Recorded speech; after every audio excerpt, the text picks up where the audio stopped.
ओम नमो भगवते वासुदेवाय. श्रीमद भागवत महापुराण कथा ज्ञान यज्ञ.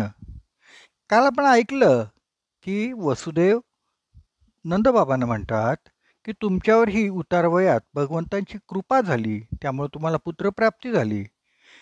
तुम्हाला जे सुख लाभलं त्यामुळं आम्ही सगळे सुखावलो आहोत. आपल्या मित्राचं बोलणं ऐकून नंदबाबा भारावले. त्यांनी वसुदेवाचे हात हातात धरले आणि दोघांनी एकमेकांना दृढ आलिंगन दिलं. तेव्हा वसुदेव म्हणतात, अहो, तुमचं जे बाळ आहे ते आमचंच बाळ आहे ना.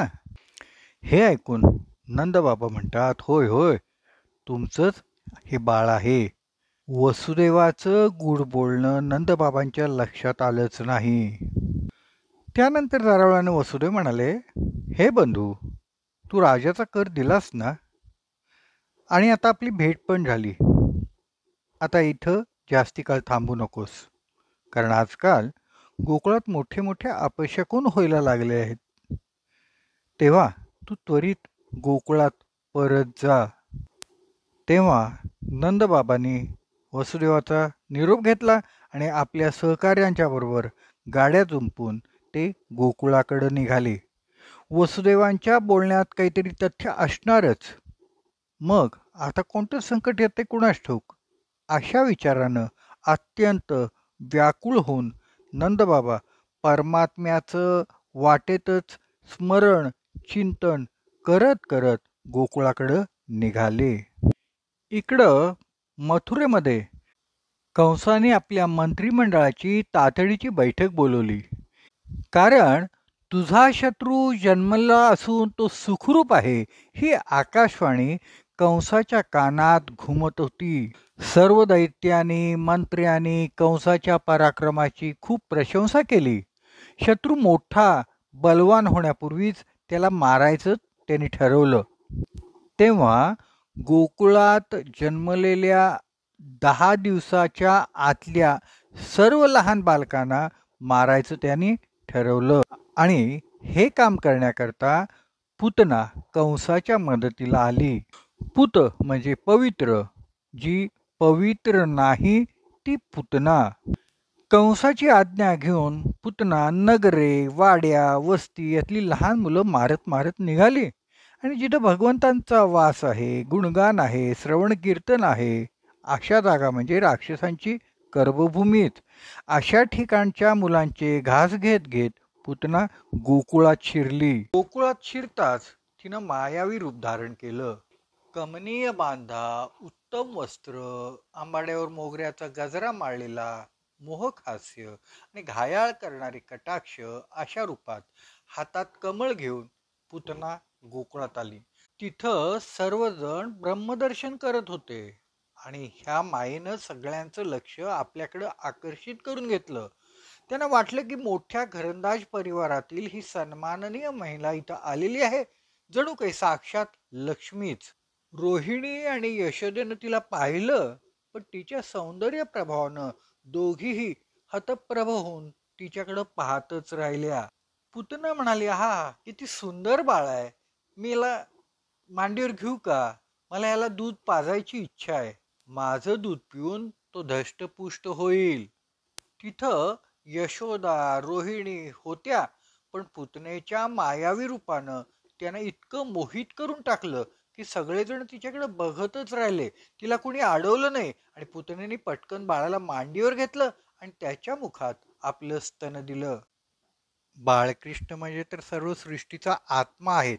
ही पूतना मुलांना मारणारी आहे हे त्यांनी ओळखलं, म्हणूनच त्यांनी आपले डोळे त्वरित मिटून घेतले.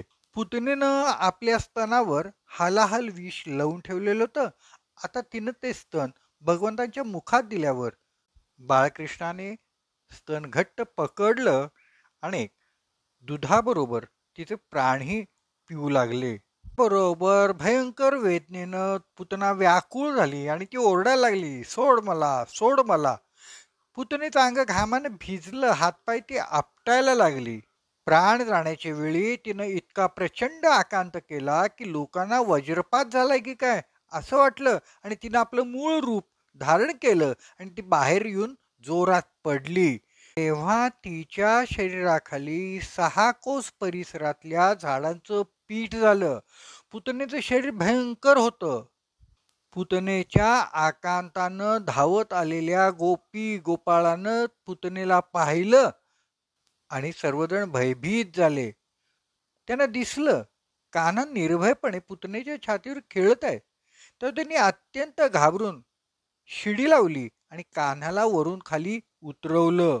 गोपींच्या सह यशोदेनं कान्हाला गोमूत्रानं अगोदर स्नान घातलं, त्याच्या अंगाला गोमय लावलं.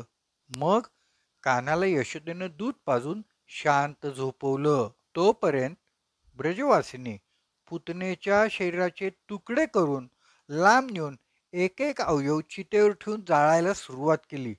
आश्चर्य म्हणजे तिचा देह जळताना त्यातून अत्यंत सुगंधी धूर निघायला लागला. त्यावेळी नंदबाबांच्यासह इतर गोप मथुरेहून गोकुळात पोचले आणि त्यांना सुगंध कसला येतोय हे समजेना. जवळ आल्यावर त्यांच्या लक्षात आलं की पुतनेनं कृष्णाला मारण्याचा प्रयत्न केला आणि तिला आता सगळेजण जाळत आहेत. सर्व गोपाळांना आणि नंदबाबाला प्रचंड धक्का बसला. तेव्हा नंदबाबा म्हणाले, वसुदेव नक्कीच योगेश्वर असणार, कारण ते म्हणाले तसंच घडलेलं आहे.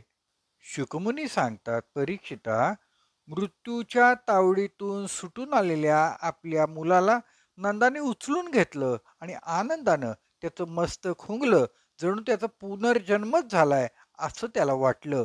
पुतनेनं श्रीकृष्णांना मारण्याच्या हेतूनं स्तनपान करवलं होतं, तरी सुद्धा तिला बाळकृष्णाने परमगतीच दिलेली होती. पुतनेला सद्गती मिळालेली पाहून, परमगती मिळालेली पाहून देवांना सुद्धा आश्चर्य वाटलं. अरे, हिनं काय चांगलं काम केलंय म्हणून भगवंताने हिला परमगती दिली. भगवंत म्हणतात, पुतनेनं मला आईच्या मायेनं स्तनपान करवलं, दुग्धपान करवलं, हे केवढं मोठं पुण्यकर्म केलंय. म्हणून यशोदेला मी जी काही परमगती देणार होतो, तीच परमगती पुतनेला दिली. ह्यात आश्चर्य काय? पुतना जरी मारण्याच्या हेतूनं भगवंतांना स्तनपान करायला आली होती, हालाहाल विष स्तनाला लावून आलेली होती, तरी सुद्धा भागवतात म्हणलेलं आहे की भगवंतांनी थोडं दुग्धपान केलं. याचा अर्थ असा आहे की नुसतं नाटक केलं म्हणून दूध काही स्तनातनं येऊ शकतच नाही. स्तनातून दुधाची निर्मिती होण्याकरता मनामध्ये मातृभावानं, वात्सल्यभावानं प्रवेश केला तरच स्तनामध्ये दूध निर्माण होतं आणि असा भाव पुतनेच्या मनामध्ये क्षणाकरता तरी निर्माण झालेला होता. म्हणूनच ती भगवंतांना दुग्धपान करू शकली आणि ह्यासाठीच भगवंतांनी तिला आईला जी गती दिली असती ती परमगती दिलेली आहे. पुतनेनं कानाला स्तनपानाला घेताना डोळे मिटले कानाने. याचा अनेक महंतांनी संतांनी आपापल्या बुद्धीनुसार अर्थ लावला आहे. पुतना स्त्री आहे आणि स्त्रीला मारू नये असं शास्त्र सांगतं. पण ही दुष्ट आहे तेव्हा हिला मारलंच पाहिजे, म्हणून भगवंतांच्या मनात थोडीशी लज्जा निर्माण झालेली होती. म्हणूनच त्याने आपले डोळे मिटून घेतले. दुसरे संत म्हणतात, कानाला विष प्यायची सवय नाही, पण भोलेनाथांना मात्र त्याचा अनुभव आहे. म्हणून कान्हानं डोळे मिटून भोलेनाथांना प्रार्थना करून सांगितलं की तुम्ही प्रथम स्तनाला लावलेलं विष प्या, कारण तुम्ही अनुभवी आहात, त्यानंतर मी दूध पिन. एक संत म्हणतात, भगवंत विचार करत होते की हिला गोलोकात पाठवावं की वैकुंठात, म्हणून त्यांनी डोळे बंद करून विचार केला. मागील राम अवतारात श्रीरामांनी शूर्पणखेच्या नजरेला नजर भिडवली नाही, कारण पाप डोळ्यातून मनात प्रवेश करतं, म्हणून वाईट कृत्य, वाईट गोष्टी बघूच नका. एकदा नजरेतून पाप मनात उतरलं तर तिथंच ते योग्य संधीची वाट पाहत राहते. पुतना सोड सोड म्हणून खूप ओरडली तरी कान्हा तिला सोडत नाही. कान्हा म्हणतो, माझ्या आईने तर मला धरायला शिकवलंय, सोडायला नाही शिकवलं, म्हणून मी तुला सोडणार नाही, मी तुझा उद्धारच करीन. आणि कान्हाने पुतनेचा उद्धारच केला. पुतना म्हणजे कोण होतं बरं? पूर्वजन्मी ही बळीराजाची मुलगी आहे. जेव्हा तिनं वामनाचं तेजस्वी रूप बघितलं तेव्हा तिच्या हृदयामध्ये पुत्रस्नेह निर्माण झाला. त्याला दूध पाजण्याची तिला इच्छा झाली. पण थोड्या वेळानंच बळीराजाची वामन भगवानाने दुर्दशा केली. त्यामुळे तिच्या मनामध्ये वामनांच्या विषयी शत्रुभाव जागृत झाला. अशा प्रकारे पुत्रप्रेमाचं वात्सल्य आणि शत्रुभाव हे दोन्ही भाव घेऊन बळीराजाची मुलगी रत्नावली पुढील जन्मी पुतना होऊन आली. म्हणून तिनं वात्सल्य भावानं कान्हाला दुग्धपान करवलं आणि शत्रुभावनेनं त्याला मारण्याचा प्रयत्नही केला.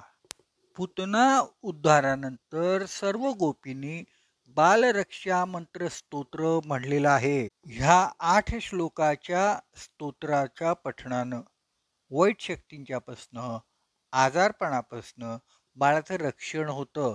माता आपल्या बाळाचं 5 वर्षापर्यंत चारी दिशांकडून येणाऱ्या शत्रूंच्यापासनं रक्षण करण्यासाठी या स्तोत्राचं पठण करतात. भागवतात या पुतना उद्धार बाललीलेची फलश्रुती सांगितलेली आहे.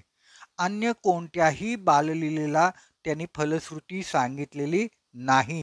याचा एवढाच अर्थ आहे की अज्ञान दूर केलं, अपवित्रता दूर केली की गोविंदाचं प्रेम आपल्यावर जडतं. कान्हाचं दर्शन घेतल्याशिवाय गोपींना चैनच पडत नसायचं. यशोदेकडं भल्या सकाळी गोपी यायच्या. यशोदा म्हणायची, वेड्या सख्यानो, कान्हा तर अजून झोपलेला आहे. तुम्हाला कान्हाला बघितल्याशिवाय चैनच पडत नाही का?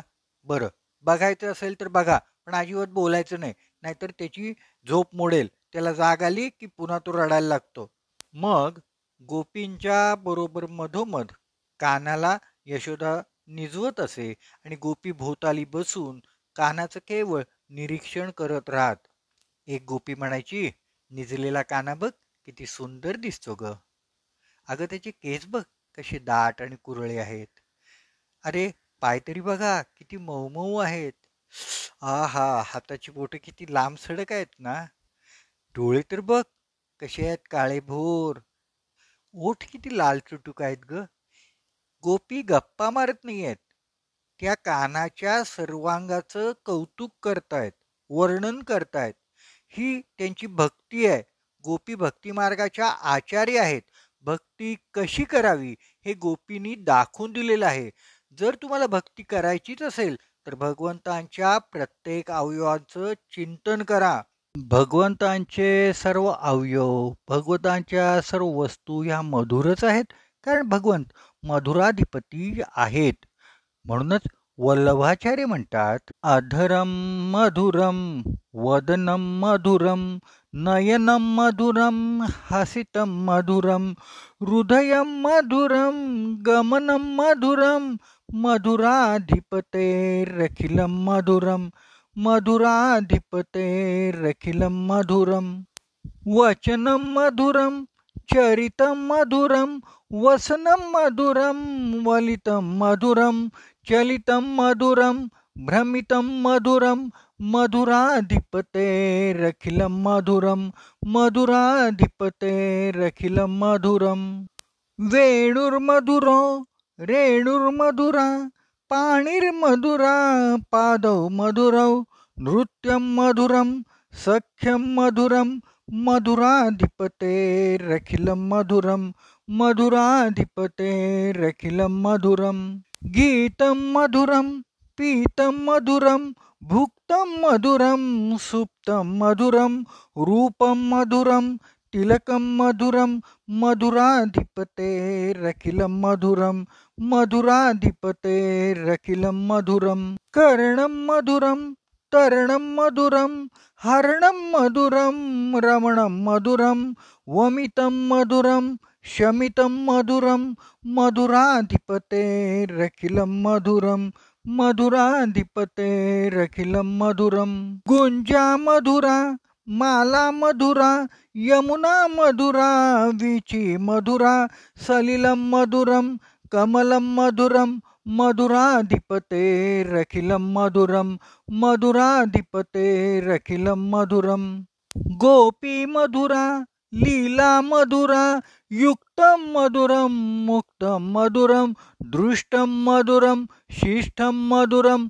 मधुराधिपतेरखिलं मधुरं मधुराधिपतेरखिलं मधुरं गोपा मधुरा गावो मधुरा यष्टिर्मधुरा सृष्टिर्मधुरा दलितं मधुरं फलितं मधुरं मधुराधिपतेरखिलं मधुरं मधुराधिपतेरखिलं मधुरं गोपाळ कृष्ण भगवान की जय.